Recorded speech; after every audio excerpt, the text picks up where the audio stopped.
Assalamualaikum warahmatullahi wabarakatuh. Perkenalkan, nama saya Muhammad Laufal Barigi dari Prodi D4 Keperawatan Anestesiologi Universitas Aisyah Yogyakarta. Di sini saya akan menjelaskan sedikit terkait materi regional anestesi. Baik, langsung saja kita mulai.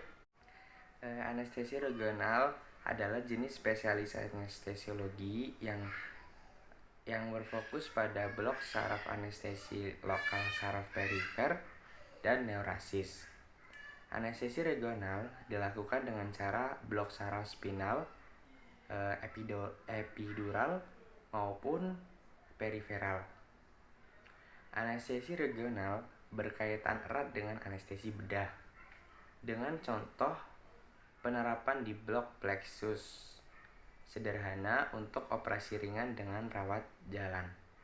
Blok saraf femoralis untuk operasi total kidney replacement dan blok epidural thoracis pada atau untuk operasi kolon.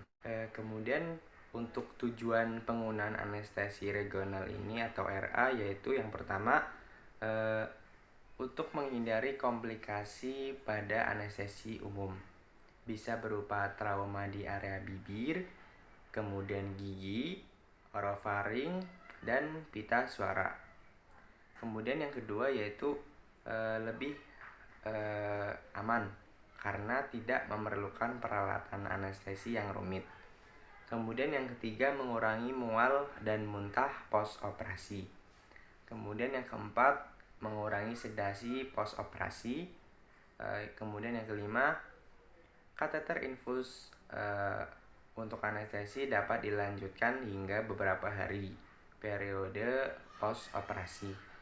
Kemudian yang keenam, periode pemulihan fisik lebih cepat sehingga kos rumah sakit dapat diminimalisir. Kemudian yang ketujuh, pada jenis blok regional subarachnoid menyebabkan penurunan trombosis vena sehingga akan meminimalisir kehilangan darah dan mengurangi respons stres bedah. Kemudian yang selanjutnya yaitu kontraindikasi pada penggunaan regional anestesi. Dibagi menjadi dua yaitu kontraindikasi mutlak dan kontraindikasi relatif. Kontraindikasi mutlak tersebut dibagi menjadi 4, yaitu yang pertama penolakan pasien, yang kedua ahli anestesi tidak berpengalaman dan tidak kompeten, yang ketiga gangguan koagulasi mayor dan pasien harus mengkonsumsi antikoagulan, yang keempat infeksi di tempat pemasangan jarum. Kemudian kontraindikasi yang kedua yaitu kontraindikasi relatif dibagi menjadi 5, yaitu yang pertama pasien yang secara psikiatrik atau psikologis tidak cocok dengan teknik regional. Kemudian yang kedua, ahli bedah yang tidak nyaman dengan pasien yang terjaga. Kemudian yang ketiga, pasien shock hipovolemik berat. Kemudian yang keempat, penyakit neurologis. Yang kelima, durasi operasi tidak pasti. Yang selanjutnya yaitu persiapan alat anestesi regional. Yang pertama meja Mayo, yang kedua spet 3 cc atau 5 cc. Yang ketiga ada jarum spinal. Jarum spinal ini ada beberapa jenis warna. Kemudian yang keempat injeksi. Yang kelima alkohol swab. Yang keenam handscoon steril. Yang ketujuh duk steril. Dan yang kedelapan ampul obat injeksi.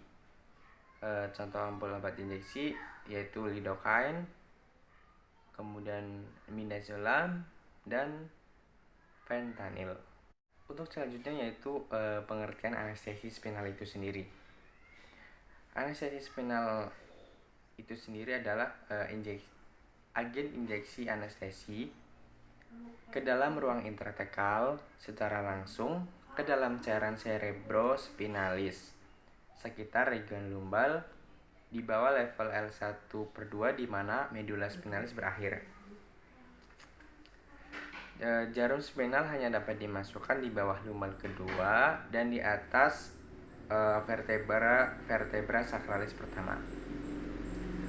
Spinal anestesi dapat digunakan untuk prosedur pembedahan, persalinan, penanganan nyeri akut maupun kronik. Yang selanjutnya yaitu indikasi dan kontraindikasi pada anestesi spinal. Indikasi anestesi spinal yaitu bedah ekstremitas bawah, bedah panggul, tindakan sekitar rektum perineum, kemudian bedah urologi, bedah abdomen bawah, dan pada bedah abdomen atas dan bedah anak biasanya dikombinasikan dengan anestesi umum ringan. Kemudian kontraindikasi anestesi spinal diantaranya yaitu yang pertama hipovolemi, kemudian curah jantung rendah yang menetap, sepsis, kemudian koagulopati, peningkatan tekanan intrakranial, riwayat alergi terhadap obat-obat anestesi lokal golongan amida, pasien yang tidak kooperatif, penyakit SSP atau sistem saraf pusat, kemudian yang terakhir pembedahan spinal sebelumnya atau anatomi spinal yang abnormal. Mungkin itu saja yang dapat saya sampaikan. Selebihnya kurang lebih mohon maaf apabila terdapat kesalahan maupun kurang tepat dalam menyampaikan. Saya minta maaf. Terima kasih atas perhatiannya. Wassalamualaikum warahmatullahi wabarakatuh.